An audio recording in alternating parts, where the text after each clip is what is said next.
What's going on, y'all? So listen.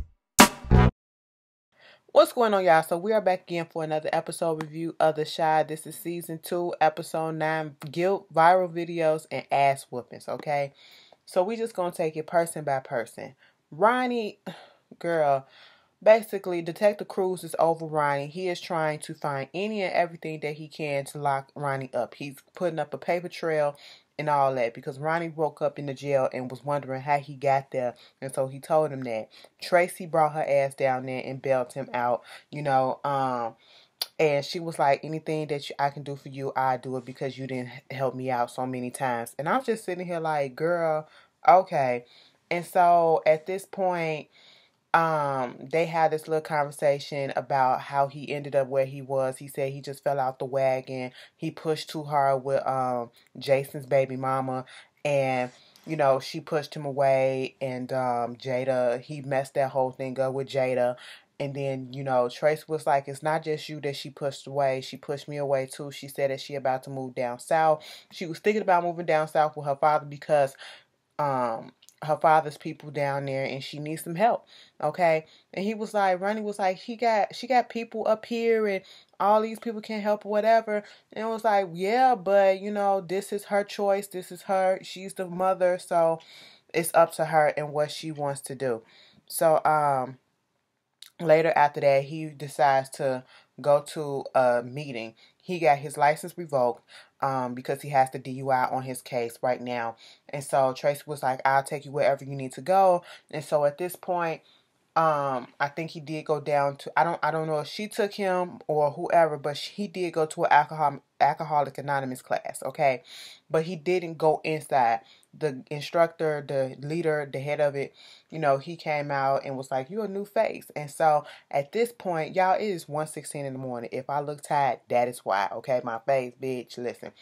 The episode came on early on the app, so that's what it is. But anyway, so yeah, he had to decide whether or not he wanted to go in there, and I don't think he went in there. If he did, I probably missed it. Moving on from that, that's all that's going on with Ronnie. So let's get up there with the kids, okay? Because the kids had me dying tonight. And I'm so glad that they focused a little bit more on the kids this episode as well. Because sometimes their scenes be the best scenes, okay? Especially Papa. Papa, he getting his whole feelings about this whole, he's still on his fundraising thing. And he is absolutely correct. How come they had to raise money to go on field trips and you got the kids at Northside Academy, they don't have to raise money like that. They got tour bus buses to pick them up and, stuff like that. And he talking to the little girls and, they're about to stage a queue. Let's have a little protest and all this stuff. What we gonna do? What you gonna do for us if we do this? And I ain't fucking up my, GPA and messing up my pre-cal test because you want to do this. When we gonna do this at? Okay, so let's do it at the staff meeting. And at the staff meeting, they was up there talking about the budget, and you could just see the difference. Like they really didn't have no money for anything, and so the kids did, jump through and interrupt the meeting. And then Papa got up there, even though he was scared to say something, he got up there and he said, how come we had to raise money to go on a field trip? How come we still got these regular ass textbooks? How come we don't have a librarian, and we have a library, but we don't have a librarian? Chance the Rapper donated $1 million to the school, Chicago public school system. Where's that $1 million at? Where's the money at? Where's the budget? Where's all this stuff? So one of the little girls was in the audience and they was filming or whatever, and he eventually went viral, and now he getting a lot of play from all the girls or whatever. And earlier we saw Kevin, he had got in trouble. Okay, now at first I'm thinking that he had got in trouble just because he did not tell his mom about the whole Northside prep thing. Come to find out, he's sitting out there with Maisha. Maisha like, why wouldn't you want to go to Northside Prep? That's a good college school. They prepare you good for college. He was like, I don't give a fuck about college at this point. I'm still in middle school. She was like, well, I do. And I so love the way that they have Maisha's character, okay? What we always see on TV when it comes to young girls, especially teenage girls, young girls, we see them with no ambition, and I'm talking about the black ones, okay? We see them with 50, 11 kids and, out here doing something strange for a piece of change and all this stuff. But we have this little girl in middle school who is not even in high school yet, okay? And she is preparing for her future. She's thinking about college. She's thinking about business school. She's thinking about all this stuff, okay? And I love the fact that they put that in there. Because she was trying to figure out what was going on with them and what's up with them because, you haven't called me and you haven't spoken or whatever since my birthday party and all that stuff. And he was like, I don't know. And at this point, little Kevin just going through the motions. He know he liked that girl, but he just don't want to put it out there because it's Maisha. Maisha look like, the big bad wolf in the school. She the little big girl and, people kind of scared of her and all this stuff. And because of what the boys say, Papa and Jake making fun of her. Fun of him, especially because he likes her and they know he do. He don't want that on him. You know how it is when you kids. A lot of us went through that. Moving on. So, come to find out, when his mother gets there and they had it was like a principal teacher conference with his mother. They talked about the Northside Prep thing. She never received the booklet. She put that out there. He like, I don't know why I need to go. He ain't snitching on who gave him the weed because Malcolm's trick ass, that little boy, listen, I don't care where you come from, okay? I wouldn't have told. He got caught with the weed that he gave a guy from Kevin. And he literally said that Kevin gave it to him. And so the only thing that was a plus on Kevin's side was the fact that the teachers and his mom know that he's a good student and know that he never had, my sinuses are so bad right now. It was so much pollen and stuff outside. And so that's why I keep on sniffing, y'all. I'm not out of breath. I'm just, these sinuses, I'm muffled. I hear it. But anyway, he's doing good in school, so they know that this is not like him. And so at this point, they're trying to figure it out, and they know that 9 out of 10, the person that he got the drugs from was Jake, okay? And then they started talking once again. He was saying how he's not snitching. He ain't no snitching, all that. That was one of the first burst out that he had. He had at least good 3 of them. That was probably like the second one. But baby, that last one, they was talking about Northside Prep. Maybe I do need to consider taking him up there because after all the stuff that's been happening, yeah, maybe I need to. And at this point, he said, I ain't going to no fucking Northside Prep. I ain't going to that fucking school. I said, beat his ass. At least pop him. And he knew it. And at this point, the teacher knew it too. He was like, you want us to step out? And at this, all of a sudden, you see them walking out the building, and Kevin is just walking, holding his ass, limping a little bit, and she rolling up that leather belt. Bitch, my granddaddy and my grandmama had a leather belt. Girl, it was a leather belt that my granddad used to sharpen his, like on Color Purple, when Celie was up there sharpening, up the razor on that belt. My granddad had exact same one of those belts like that. That's where he used to sharpen up his stuff, and my grandma used to beat our ass with it. Listen, then Papa and them come over there and trying to see what's going on with him and heard what happened and all that stuff. And Papa went through the details, and I was sitting here like, bitch. Yup. Now, see, I ain't never had to go outside and get a switch. They was like, what is a switch? He said the aerodynamic branch. I said, aerodynamic? Leave it to Papa to just be so extra.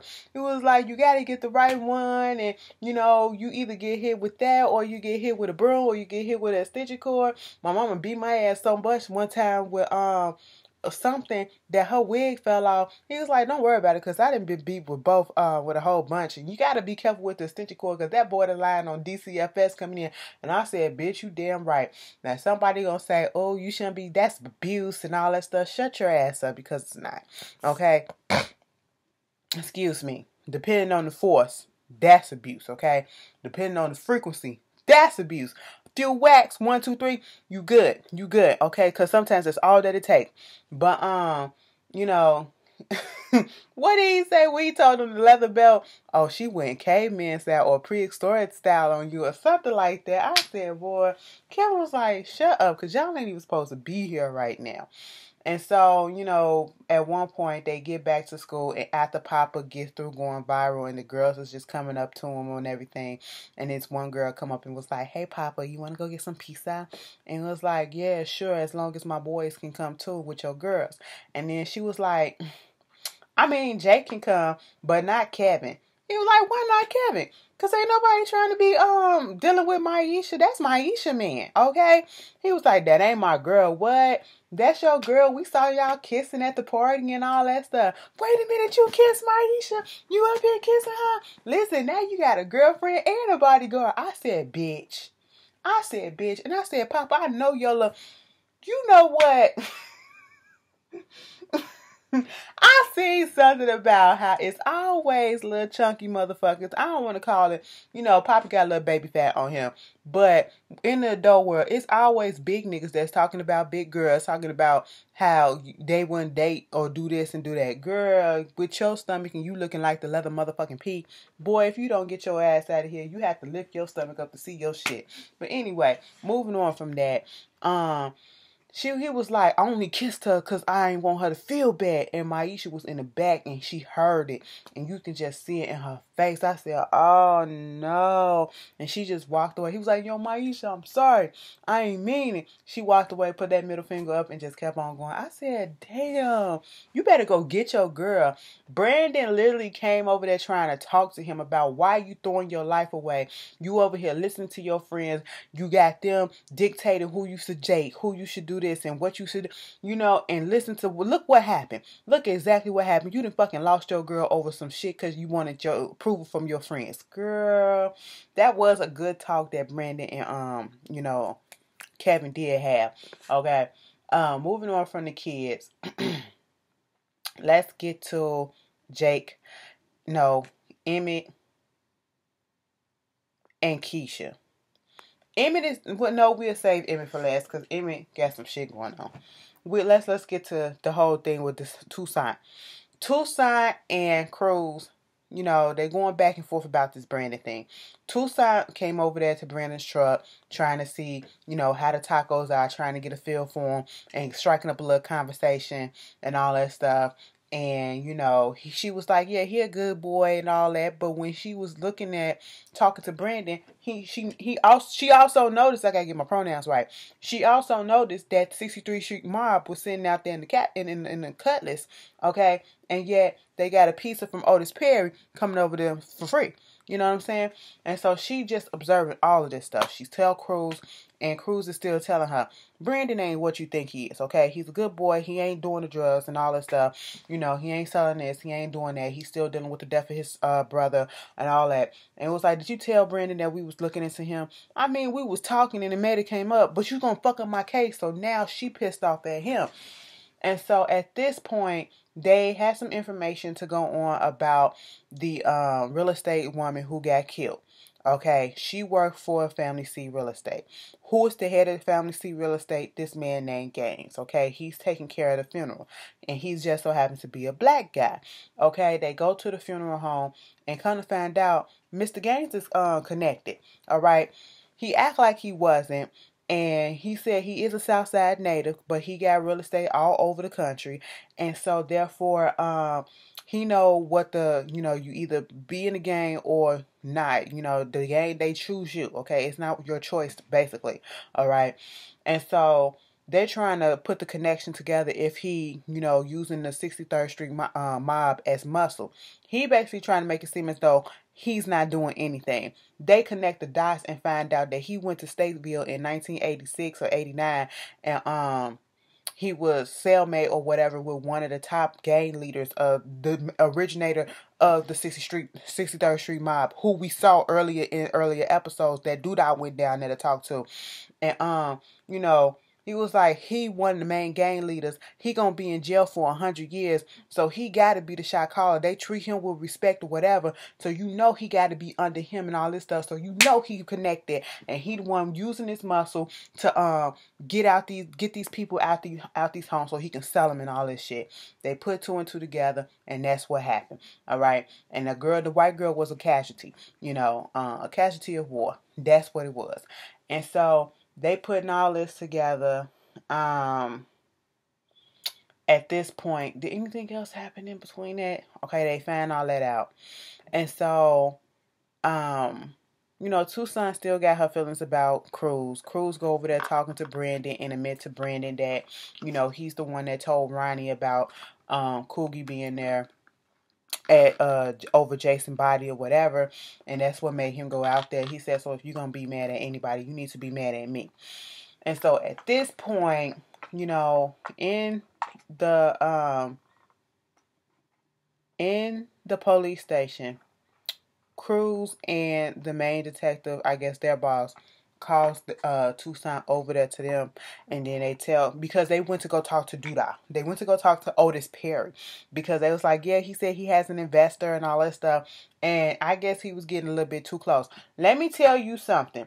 I knew right then and there, once they found out who Alex Tucson was, okay, and Duda gave that to police card to old boy, the head gang leader in the jail cell, they sent that shit up. They sent that shit up. Remember, they did, and it was a reason why. That was the reason why they showed us that she had a son, and that people was figuring out that his mother was a cop and what he had, what went down. Okay, and so now you went and you talked to Otis Perry and you asking him, what is your gang affiliation? Are you affiliated with the 63rd Street Mob and working with them or whatever? He shut that meeting down and talking about something. Why would I be so stupid or whatever?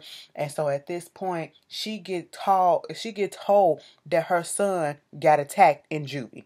Girl, I said I saw it coming. I saw it coming. She couldn't do nothing but turn her ass around. I said, now when you say attack, is he okay? Or is he not with us no more? They never clarified that, because the way she acted as if he was gone. Okay, but don't nobody want to hear that their child got hurt, so I guess that's a reasonable reaction as well. But that was that.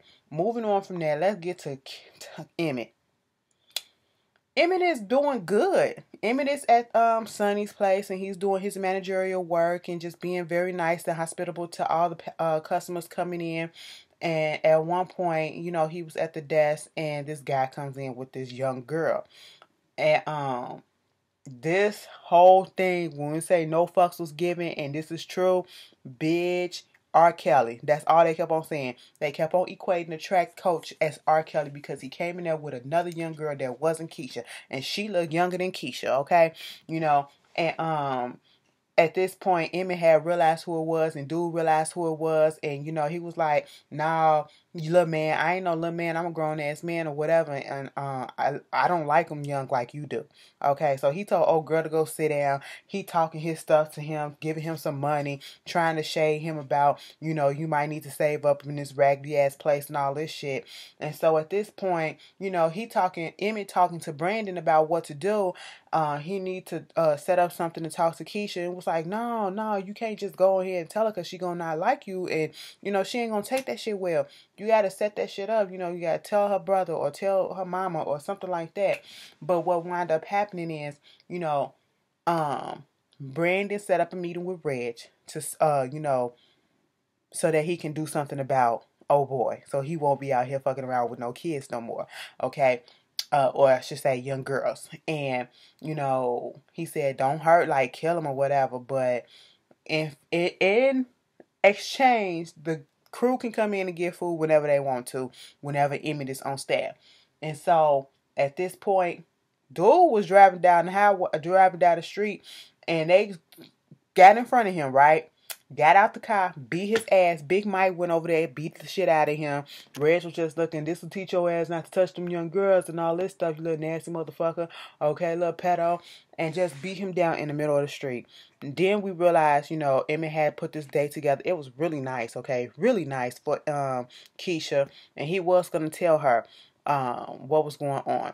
He got her some Marion Jones track shoes and, her favorite track star.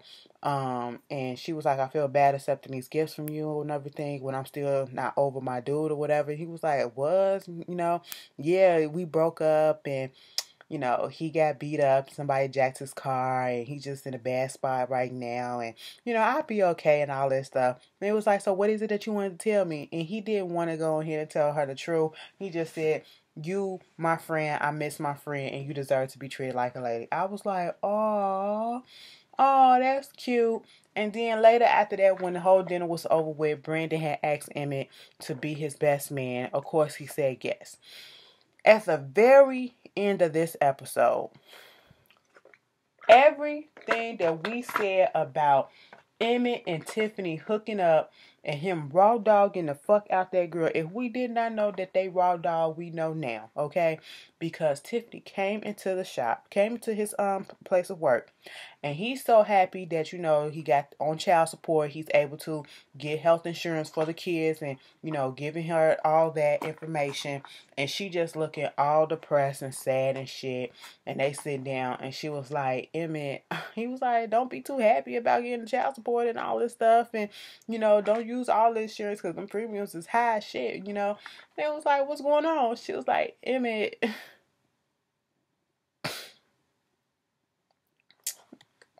I'm late. And he was like, what? I'm pregnant.